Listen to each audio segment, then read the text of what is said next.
Welcome to the Mike Falleur pregame show.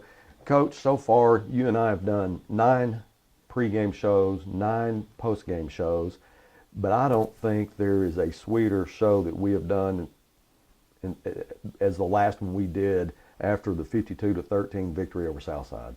Well, it was definitely fun to do. I mean, the last 2 years it was having to talk about the other outcome, and so yeah, I enjoyed it. It was a lot of fun, and kind of seems like a long time ago now, but got to move forward. But it's definitely the way that game went, and the way our kids played, and the atmosphere is something that I'll remember, and I'm sure you and a lot of people remember for quite a while.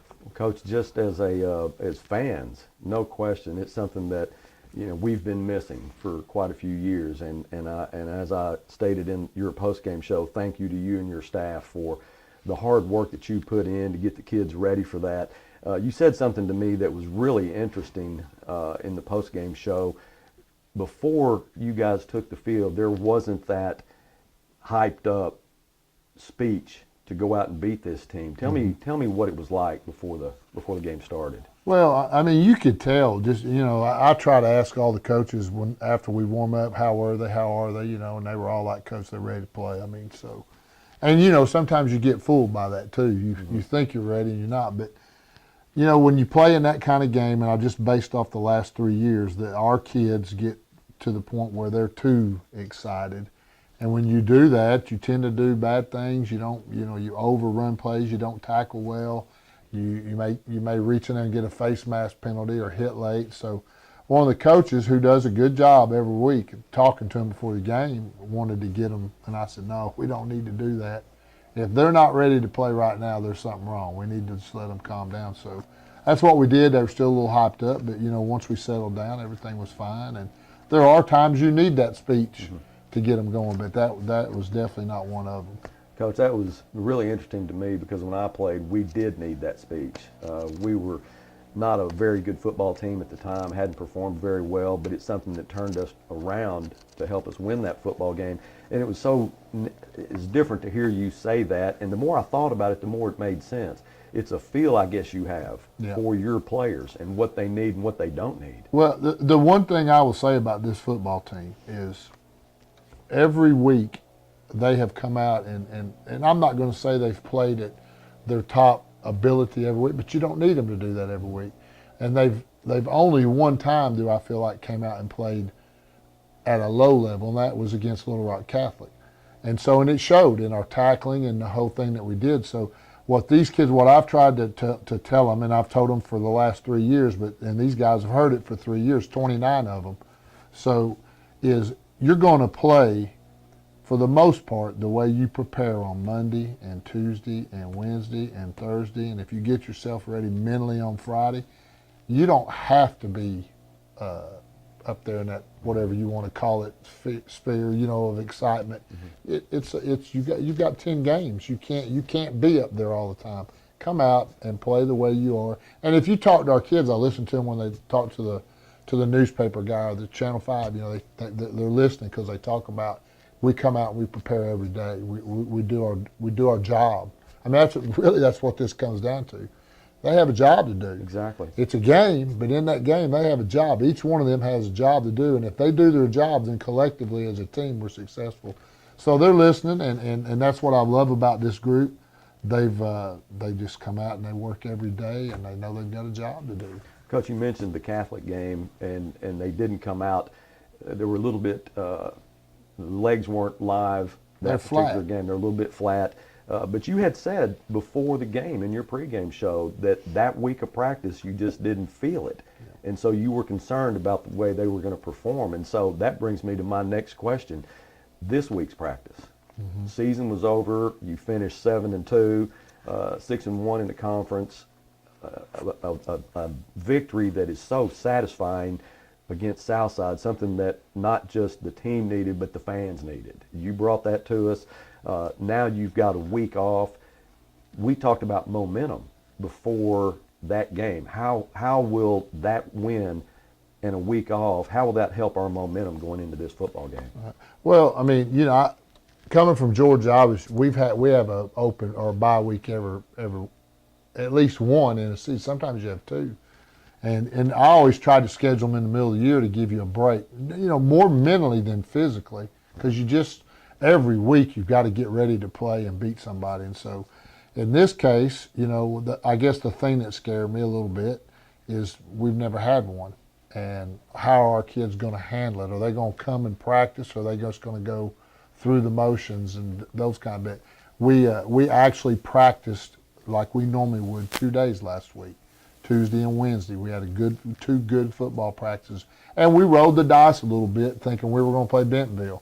So that's what we prepared for, and it turns out by a close score, that's who we got. But coming, I can't tell you for sure how it's going to affect us. I know this week at football practice, it's been the best week we've had since I've been here. Now, what does that mean? I don't know. We still got to go out and play the game, and can't turn the ball over, can't give up big plays. But our kids are prepared, and they're ready to play. Well, Coach, the regular season's over. A great regular season, but it starts all over now. Like you said, we get Bentonville, and it was by a close margin. People felt like they were a pretty big favorite going into that game, but I think we all knew that Catholic had the potential to do what they did. They almost pulled off an upset, but you're right, we played Bentonville. They finished the season 9-2, 6-1 in the conference.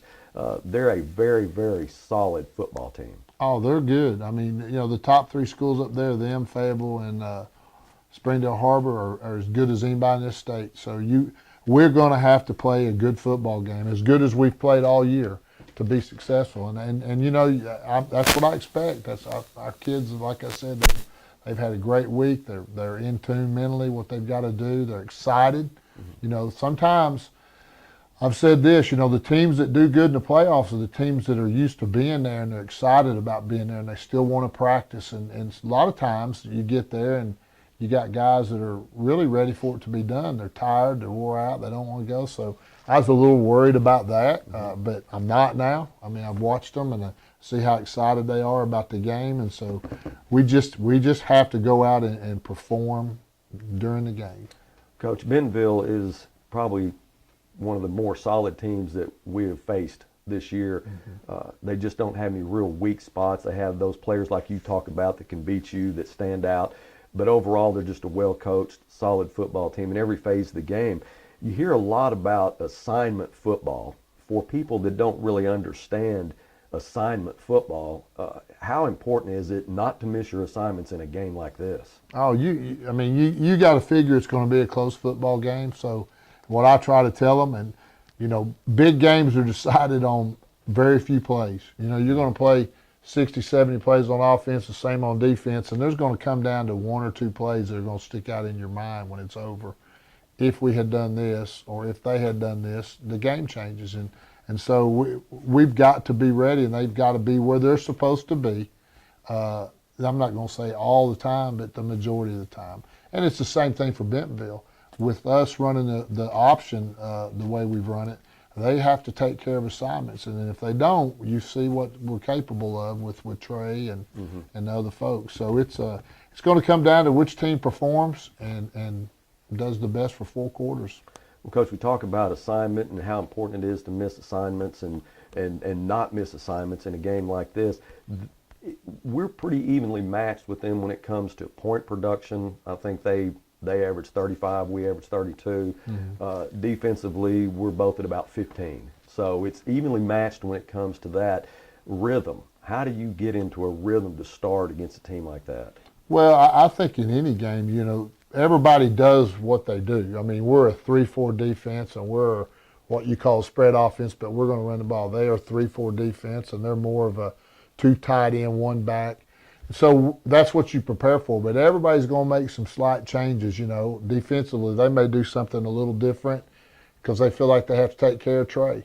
So you got to spend that first series or two kind of getting in a groove of feeling what they're doing, without getting yourself in a hole. Right. And they're going to have to do the same thing too. So you just do that, and then you just kind of play your way into that momentum, that rhythm that you're talking about. And that's a feel that you get during the game, what's working, what's not working. That's right. Against Southside, we were able to move the football really at will on the ground. So if it's working, you stick with it. That's right. I mean, actually, against Southside, I kept telling those guys, hey, let's throw the football a little bit. Let's work on that. And they're like, Coach, let's do what we're doing. Don't change it. And so I said, okay. Yeah. Don't have to talk to me long to convince me not to do it. It sure showed that you stuck with what was working, and you had some very special people that produced in that game. Not just Trey, but Robert Wilkerson, all your guys that have done it all year long. Jordan Dilworth, coach, he has a 64-yard run with a minute left for a touchdown. Tightrope the sideline. He's a sophomore. Yeah. What kind of speed does he have, and what do we have to look forward to? He's going to be a good player. We got to get him bigger. He was hurt at the beginning of the year. He had strained his hamstring, and took us several weeks to get over that. But we're excited about him. Another guy that had a big game, and that was Derek Wise Deuce. Yes, sir. He really starting to you can see him. He's not a 10th grader anymore. He's starting to get in that groove. And so Hunter Pendleton, just a ton of guys. Max Frazier comes in and does a great job in there at quarterback. So we're in good shape. Again, I say it over and over and over. We've had a great week of preparation. Our kids are excited. I think the people are excited. Now we got to go out and perform between 7 and 9:30. Well, Coach, we're looking forward to a game. We know it's going to be close. Hope it's not. Hope we get a big victory. Me too. It's a lot easier on all of us, but I'm sure it's going to be a close game, and we're excited for it. I know you are too. Thanks for spending the time with us that you do, Coach. As always, you're listening to the Coach Falleur pregame show on Life 98.7. Stay with us. We'll be right back in the booth for the kickoff.